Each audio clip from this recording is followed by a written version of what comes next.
मित्रांनो, ट्रम्प यांनी थेट ओमानलाच बॉम्ब हल्ल्याची धमकी दिली आहे.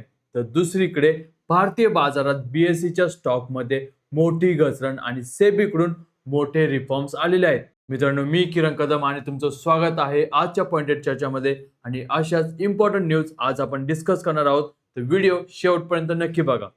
तर विदाउट वेस्टिंग एनी टाइम सुरू करूया आजच्या बिझनेस न्यूज. तर मित्रांनो, पहिली न्यूज आहे US इराण वॉर बद्दल. तर मित्रांनो, फॉक्स न्यूजला दिलेल्या इंटरव्ह्यू मध्ये ट्रम्प यांनी म्हटलं आहे की जर ओमान US इराण हॉर्मुझ वाटाघाटीमध्ये अडथळा आणत असेल तर ओमानवर आम्ही बॉम्ब हल्ला करू. आणि हे वक्तव्य US इराण मोमेरेंडम संपत असतानाच आलं आहे. गंमत म्हणजे याच वेळी इराणच्या परराष्ट्र मंत्रालयाच्या प्रवक्त्यांनी सांगितलं आहे की इराण आणि ओमान यांच्यात जहाजांना सुरक्षित मार्ग देण्याबाबत करार जवळपास झालेला आहे. मित्रांनो, जितकी ही धमकीबाजी वाढेल तितकाच क्रूड ऑइलवरचा दबाव वाढणार आहे. त्यामुळे OMC स्टॉक्स आणि तुमच्या पेट्रोल डिझेलच्या खर्चावर याचा परिणाम कायम राहणार आहे. तर मित्रांनो, नेक्स्ट न्यूज आहे झेप्टो बद्दल.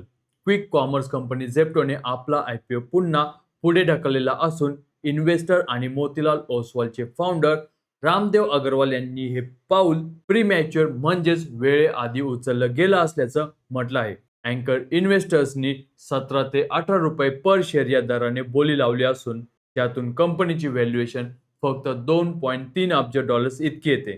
तर मार्च मधल्या प्रायव्हेट मार्केट व्यवहारात हाच दर 55 रुपये होता, तेव्हा व्हॅल्युएशन $7.2 अब्ज होती.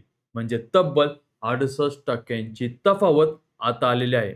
आता झेप्टो 2027 पर्यंत IPO पुढे ढकलून त्याआधी प्रायव्हेट शेअर सेल करण्याच्या विचारामध्ये आहे. नेक्स्ट न्यूज आहे मित्रांनो चिप मेकिंग कंपनी बद्दल. तर मित्रांनो, चायनाची आघाडीची DRAM chip maker company CXMT चा मार्केट कॅप AI मेमरी रॅलीमुळे 4.13 लाख कोटी युआनवर पोहोचला असून यामुळे तिने टेन्सेंटला मागे टाकत चायनाच्या मिनलँड स्टॉक मार्केट मधली सर्वात मौल्यवान लिस्टेड कंपनी बनलेली आहे. जुलै 27 ला लिस्टिंगच्या पहिल्याच दिवशी स्टॉक 466% उसळला होता आणि आज तो आणखी 12% वाढून 61.80 युआनच्या रेकॉर्ड लेवलवर पोहोचला आहे. या डेटा सेंटरसाठी लागणाऱ्या मेमरी चिपच्या प्रचंड मागणीमुळे ही तेजी आलेली आहे. तर मित्रांनो, नेक्स्ट न्यूज आहे ॲटमबग बद्दल.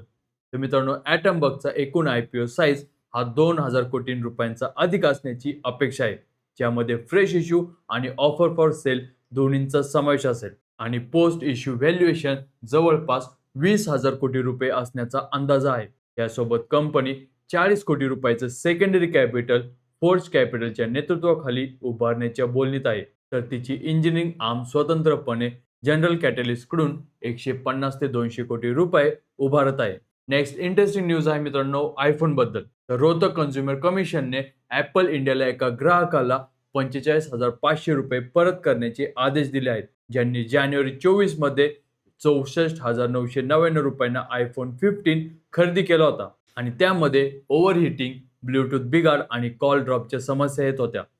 ॲपलनी फोनमध्ये अनधिकृत बदल करण्याचा दावा केला होता, पण त्या दाव्याला पुष्टी करणारा कुठलाही तांत्रिक पुरावा किंवा इंजिनिअरिंगचं ॲफिडेव्हिट सादर करता आलं नाही. त्यामुळे कमिशननी ग्राहकाच्या बाजूने निकाल दिला आहे. नेक्स्ट न्यूज आहे मित्रांनो बँक NPA बद्दल.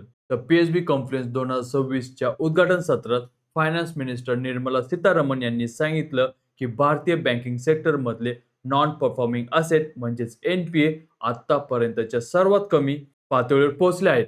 RBIच्या जून 2026च्या फायनान्शियल स्टॅबिलिटी रिपोर्टनुसार मार्च 2026 अखेर सर्व शेड्यूल कमर्शियल बँक्सचं ग्रॉस NPA फक्त 1.8% इतकं खाली आलं आहे. सीतारामन म्हणाल्या की बँक्सनी कठीण क्लीनअप प्रोसेस मधून विश्वास कमावला आहे आणि आता ते क्रायसिस मॅनेजमेंट ऐवजी रिफॉर्मच्या दिशेने मजबूत स्थितीत पुढे जाऊ शकतात. मित्रांनो, NPA इतक्या कमी पातळीवर असणं हे बँकिंग स्टॉकसाठी दीर्घकालीन सकारात्मक सिग्नल आहे आणि विशेषतः पब्लिक सेक्टर बँक्समध्ये आता रिफॉर्म आणि ग्रोथ दोन्हीसाठी जागा तयार झाली आहे. नेक्स्ट न्यूज आहे मित्रांनो महाराष्ट्र FDA बद्दल. तर मित्रांनो, महाराष्ट्राच्या फूड अँड ड्रग ॲडमिनिस्ट्रेशननी ब्लिंकिट, झेप्टो आणि स्विगी इन्स्टामार्ट यांच्याहून 12 अधिक वेअरहाऊसचे लायसन्स सस्पेंड केले आहेत, कारण तिथे झुरळांचा प्रादुर्भाव आणि इतर अस्वच्छ परिस्थिती आढळली आहे. नवीन food safety chief Tukaram Mundhe यांनी आधीच मुंबईमधल्या काही लोकप्रिय रेस्टॉरंटना अस्वच्छतेमुळे बंद केलं होतं आणि आता हीच कारवाई क्विक कॉमर्सच्या वेअरहाऊस पर्यंत पोहोचले आहे. एकूण 14 फूट बिझनेसवर अशी कारवाई झाल्याचं वृत्त आहे. तर मित्रांनो नेक्स्ट न्यूज आहे मिनिमलिस्ट बद्दल. तर मित्रांनो स्किन केअर ब्रँड मिनिमलिस्टचं रेव्हेन्यू फायनान्शियल 26 मध्ये 36% वाढून 690.2 कोटी रुपयांवर पोहोचला आहे आणि अदर इन्कम धरून एकूण 697.4 कोटी रुपये झाला आहे. प्रॉफिट आफ्टर टॅक्स 25.9 कोटी रुपये राहिला असून इबिटा दुप्पट होऊन जवळपास 40 कोटी रुपयांवर पोहोचला आहे.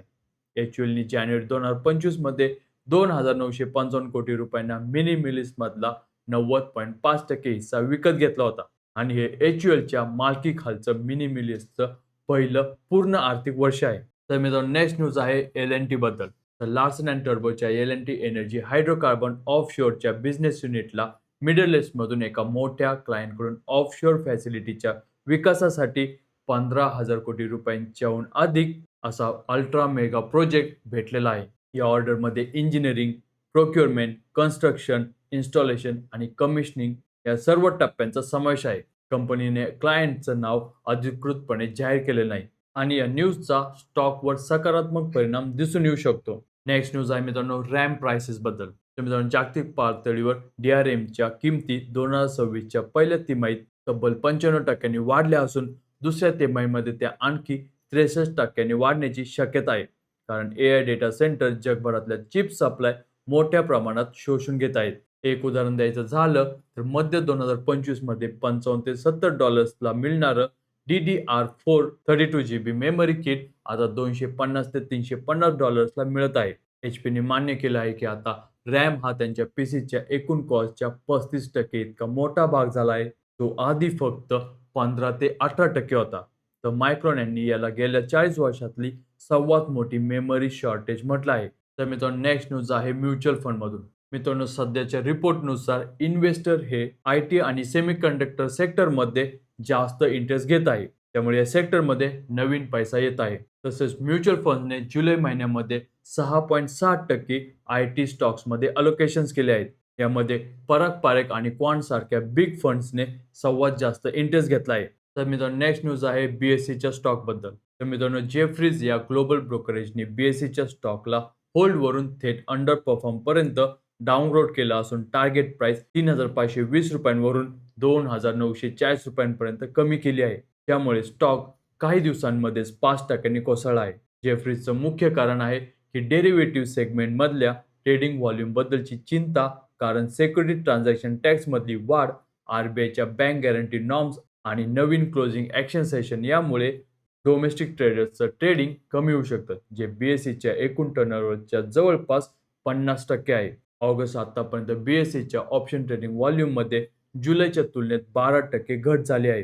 तर मित्रांनो नेक्स्ट बिग न्यूज आहे सीएस बद्दल. तर मित्रांनो सेबी चेअरमन तुहिन कांता पांडे यांनी स्पष्ट केलं आहे की नवीन क्लोजिंग ॲक्शन सेशन मेकॅनिझम कायमस्वरूपी राहणार आहे आणि तो मागे घेतला जाणार नाही. यासोबतच त्यांनी सिक्युरिटीज लेंडिंग आणि बोरोइंग मेकॅनिझम म्हणजे SLBM मध्ये मोठा रिफॉर्मची घोषणा केलेली आहे, ज्यामध्ये शॉर्ट सेलिंगसाठी पात्र स्टॉकची संख्या जवळपास दुप्पट केली जाईल आणि सध्याची 130% कोलॅटरलची अट कमी करून विकसित बाजाराप्रमाणे जवळपास 100% आणली जाईल. जवळपास 90% रिटेल ट्रेडर्स डेरिव्हेटिव्हमध्ये पैसे गमावतात या चिंतेतून पाऊल उचललं जात आहे, जेणेकरून ट्रेडर्सना कॅश मार्केटमधल्या शेअर बॅक शॉर्ट सेलिंगकडे वळवता येईल. मित्रांनो सेबीचा हा अप्रोच स्पष्ट दाखवतो की ते फक्त ऑप्शन ट्रेडिंगवरच्या तात्पुरत्या दबावाला बळी न पडता दीर्घकालीन मार्केट स्ट्रक्चर सुधारण्यावर भर देत आहेत. तर मित्रांनो बीएससी क्लिअरिंगनी आज 3 दिवसांचे नवीन सिक्युरिटीज लेंडिंग आणि बॉरोइंग कॉन्ट्रॅक्ट सुरू केले आहेत, ज्यामध्ये T+1चा फर्स्ट लेग आणि T+3चा रिव्हर्स लेग असेल आणि सुरुवातीला फक्त FNO सेगमेंटमधल्या सिक्युरिटीजसाठी डी सिरीज प्रेफिक्स खाली उपलब्ध असतील. या शॉर्ट टेन्युअर कॉन्ट्रॅक्टमुळे इंटर एक्सचेंज आर्बिट्राजच्या संधी वाढतील आणि ट्रेडर्सना अल्पकालीन मार्केट ऑपॉर्च्युनिटीजचा फायदा घेणं सोपं होईल. जरी यामध्ये एजीएम किंवा ईजीएमच्या वेळी फोरक्लोजरची सुविधा नसेल आणि रिपे रिकॉल किंवा रोल ओव्हरची सुविधा उपलब्ध नसेल. तर मित्रांनो समजून घेऊया आजचे पिवट पॉईंट्स. निफ्टीचा पिवट पॉईंट हा 24,319 आहे, तर रेजिस्टन्स 24,388 आणि 24,489 असेल. तसेच सपोर्ट 24,218 आणि 24,149 असेल. तसेच सेन्सेक्सचा पिव्होट हा 77,793 आहे, तर रेझिस्टन्स 77,986 आणि 78,243 असेल. तसेच सपोर्ट हा 77,536 आणि 77,343 असेल. तसेच बँक निफ्टीचा सपोर्ट अंदाजे 57,800 आणि रेझिस्टन्स अंदाजे 59,300 असणार आहे. आज ॲक्सिस बँक आणि कोटक बँकमधली मजबूती बघता बँकिंग सेक्टर तुलनेने रेझिलियंट दिसत आहे. तर मित्रांनो, ह्या होत्या आजच्या बिझनेस न्यूज. तुम्हाला न्यूज कशा वाटल्या मला कमेंट सेक्शनमध्ये नक्की सांगा आणि व्हिडिओला लाईक नक्की करायचा आहे. अशाच इंटरेस्टिंग आणि इम्पॉर्टंट न्यूज घेऊन भेटूया पुढच्या व्हिडिओमध्ये. तोपर्यंत जय हिंद, जय महाराष्ट्र.